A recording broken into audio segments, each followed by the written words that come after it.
Kwesi Pratt and Mubarak, a former NDC MP. At clash on TV3, the purpose as a 10 more clash here. Nina Efa, a president-elect, His Excellency John Dramani Mahama first appointment or year in the office. Now, you never that appointment, president-elect makes appointment to the office of the president. So first appointment Julius Deborah, you will refer to Julius Deborah, Chief of Staff, Dr. Callistus Mahama, Executive Secretary to the President. You were Prosper Douglas Baini, Head of Interim Security Task Force. Dr. Valerie Sawyer, the Presidential Advisor, and Augustus Gusitano, Presidential Advisor responsible for the 24-hour economy, and Marietta Brew, a legal advisor to the president, and a Felix Kwachi, acting spokesperson to the president. Now, we TV3, they were having a discussion about disappointments. Mahama. Now, and Sylvia, my friend was Mubarak and Kwesi Pratt because Balamundi Bisa Ras Mubarak said the opinion about the first appointment President-elect John Mahama I am MSA Ras Mubarak as someone kind and said it was fantastic. I knew Kwesi Pratt did into like exchange because so and give us some details as to this list and why these people are on there. I mean, fantastic appointment, I must say. If we're to dissect, I don't think anybody expects you to say anything other than fantastic.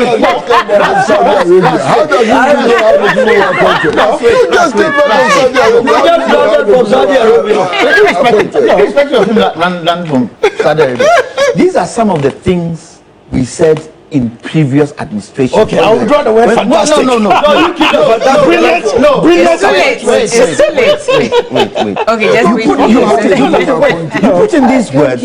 You put in these words, and when they don't perform, it becomes a challenge. Great. Let me get into it. You allow him to make the point so that maybe he can explain why he thinks they are fantastic. Take my brother Felix. I mean, who would argue that he's not up to the task of being a presidential spokesperson? Who would argue that he's not a brilliant communicator? Take the honorable please, the honorable Julius Deborah, former chief of staff. He's had executive experience. You know, he's a person that is well respected in diverse circles. All right, and the chief of staff position is like a spoke in a wheel. You know, you need somebody who can coordinate and also assert some authority in terms of getting the president's appointees to do the right thing. Fantastic by all accounts. Take the honorable Callistus Mahama, executive secretary to the president. He's got executive experience. You know, he's very, very meticulous. You know, and there's no better person who could have done that than Dr. Callistus. Are you sure? 100%. Take the honorable Marietta Brew upon former Attorney General, counsel to the president. The president is taking over at a time when he hasn't had the lifetime in politics. Anything can happen between now and then when Parliament even decides to approve ministers. There's got to be somebody with a legal mind, you know, who's got their eyes on the ball, who can. So are you saying that this is a temporary? No. Hold on. Are you saying this is temporary until ministers? No, I'm not saying it's temporary. Okay. But I'm just saying it's even rational, even if it's not temporary, it's rational that given the circumstances, a lot of things have happened. Some of them legal, and legal issues may come up. Parliament would vet appointees in their own pace. You can't rush them. All right, but even as we want them to do it as with alacrity, with speed, you know, you would still need somebody sounding the president on some other things. Take Mr. Gusitano, very experienced. Okay, the 24-hour economy is a policy You need a focal person. You need a czar who can coordinate, because it's something that feeds into various ministries. It's not a standalone thing where you can say it is only this ministry that can handle it. So a coordinator, a focal person, I absolutely do not have a problem with it. Council, I'll plead that we give the president the benefit of the doubt. It is not for nothing that the good people of our country reposed their confidence in him and in the NDC. And I'll say further that under Mahama, you would see humility in public service. You're beginning to see strands of that. You would see. You said we're beginning to see that. Strands of that. We're already beginning to see. We're already beginning to see that. In what aspect? In various aspects. I mean, he's met the leader of your party, right? Okay. They've had very fruitful discussions. That is a leader who is open-minded, who is willing to embrace all Ghanaians. He's not saying that only members of the NDC have what it takes to run the country. He wants the contribution of every Ghanaian. He wants everyone to, put their shoulder to the wheel. And the thing about governance, which many of us in Africa make the mistake of blaming politicians, is that we don't put our shoulders to the wheel. We blame the leaders. Where do the leaders come from? The leaders come from amongst ourselves. I'll give you a typical example. From January to June of this year, you know the number of road accidents? Over 2,000 people died out of people's recklessness. Is that government? So that is where we are. As a people, we need to begin. Is it only based on recklessness, or is it also about the state of our roads? The laws are there. We need to look at all those angles before we say that it's because people are reckless on the road. Yes, that could be a point. Okay, there are speed limits. I mean, kids should not be knocked down when they close from school. Ras, point of order. One moment. Ras, One moment. You let him make the statement. Please just be I was going to patient. say something, and I was praying that Mubarak would not take offense. Oh, no, I wouldn't. I mean, we're having Please allow him. And if you will not take offense, then let me say, President Mahama should be very worried about people like you.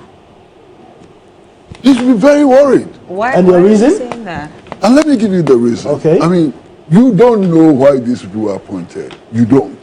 All of us are hearing them. We haven't. No. Hold on. Let me explain. No, You've asked me to explain. Let me explain. You asked me to explain why. The premise is completely flawed. Ras, would you allow him to explain? Just so you don't take offense. No, I'm not taking. Would you allow me So to that maybe he explains. The premise is Would you allow completely me to flawed. explain? What's the explanation? You asked me to explain. Let me explain. You don't know how these people were appointed. You just came from Saudi Arabia by your own confession and so on. Yeah. And here, look at what you're saying.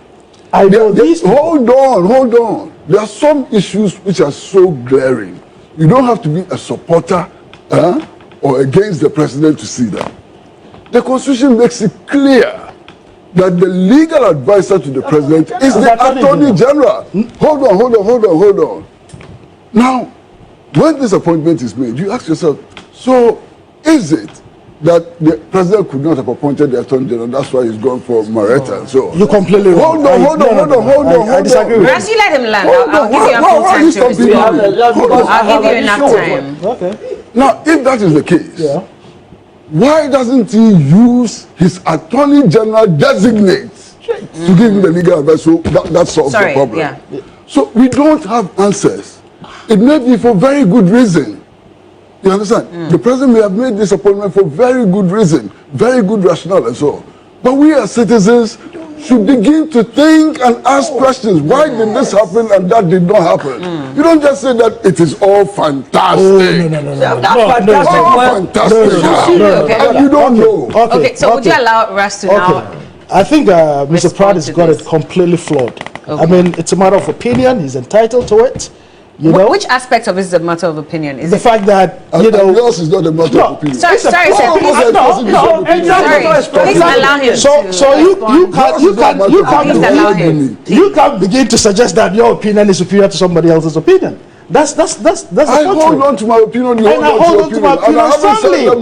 I hold on to my opinion strongly. So be careful how you describe my opinion. No, so you have no right to say that he only shared a contrary opinion. So he's made sense. He's saying he's got an opinion. I don't know. That's what I'm asking you to respond. And I'm responding. Okay. He said my opinion is wrong, and I'm saying his is wrong because we're doing an analysis of the first list of appointments that have come, and I've made a point that these are very brilliant appointments based on the people's experiences. All right, Felix, are you saying he's not qualified to presidential spokesperson? Marietta, are you saying she's not qualified to advise the president? But that's not what Mr. Pratt is saying. Please. He's only referencing the fact that, for example, I'm also the legal counsel. No. Oh, so all you're saying is a conjecture. What are we doing? We are going to do conjecture. We're not in the president's head. Okay. What are we doing here? We're not in the president's head. That's Okay. why we're proffering opinions. That's why you should explain And these things. each person's opinions ought to be respected. And I'm saying, given the circumstances, he's not appointed an attorney general yet. Things can come up, right? And even if he had, she's not vetted or he's not vetted and approved by Parliament yet, he may need legal opinion. There's absolutely nothing wrong with that. You can't rubbish it and say, President Mahama should be worried about. Which is why I was asking that. So are some of these roles temporary, such that if eventually an attorney general is nominated by the president to be vetted by Parliament and eventually approved, then there won't be the need to have a legal counsel to the president of Ghana as the title, For now, because there's already an attorney general. Okay. I can't say. But I think everyone who's been appointed thus far has what it takes to help us build this country called Ghana. Okay. And that is the most important thing. Let's give the president the benefit of the doubt. I mean, these are early days, all right? And Ghanaians have every right to raise issue, to question. It's part of the democratic process. I mean, we are the citizens. The president may be the president, but the citizens have every right to question the appointments he makes. So I don't have a problem with people questioning, the rationale behind certain appointments. Okay. But I'm making a defense of those who have been appointed, saying they've got what it takes to deliver on the things for which they've been appointed to deliver. I believe you don't know if they'll be drawing salary as well at this point. Especially because we're also, just to be sure. No, Bella, I want to find out from Please. Excuse me. Is there anybody in Ghana who can say that only one person has the expertise for advising the president on legal affairs? Nobody has said Is there anybody who can say that out of 32 million people, only one person, no matter how clever and smart he is qualified to be not all presidential 32 spokesperson? Ghanaians can be attorney general. So some analysis is called for. I'm not saying that what the president has done is wrong, but I'm saying that they're sitting here and saying fantastic, fantastic. Hold on. Without raising the relevant issues, which are the putting relevant things issues? in context. For example, why is it that the president has 24 hours today which you can name an attorney general? Yeah. He will choose to appoint a special counsel other than the attorney general he's likely to nominate. And so this is a legitimate question.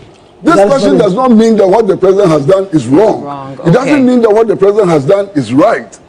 But then you're raising issues within the parameters of constitutional provision, normal human practice, and so on.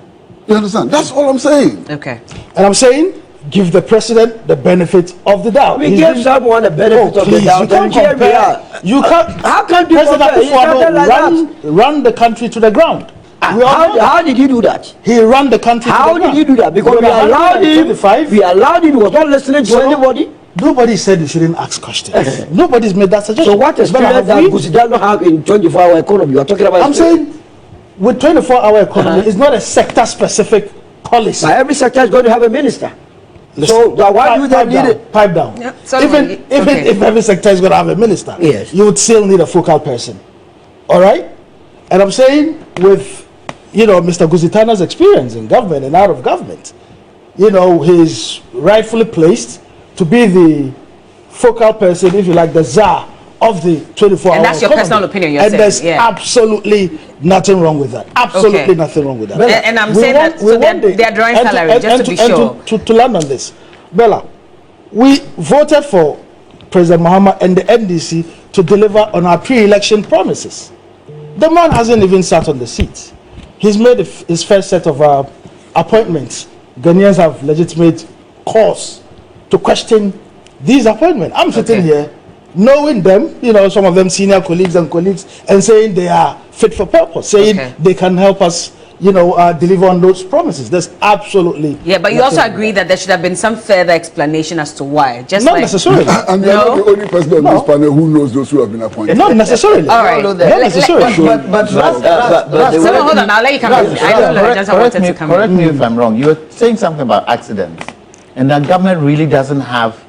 So if you're because I didn't land on that point. Yes, the point I was making was that it's tragic for a country like Ghana to record 2,000 accidents within the first 6 months of the year, and that all of us, whether the police, the road safety people, the citizens, everybody should take an interest in protecting lives on our road. You can't make it an issue of the police alone. The police may issue fines, they may cause arrests, but every now and then you get people going beyond speed limit. I mean, look at areas that are designated 40 and 50. People are doing 100 and 120. So it goes to your point about the basics of, you know, patriotism, responsible citizenship, where everybody has to be involved in building Ghana. Ras, would you agree with me that some of the blame can be put on government where accidents are concerned? So when you say government, night, no street lights anywhere, from motorway to McCarthy Hill, drive at night. And it's been like that for the last 8 years.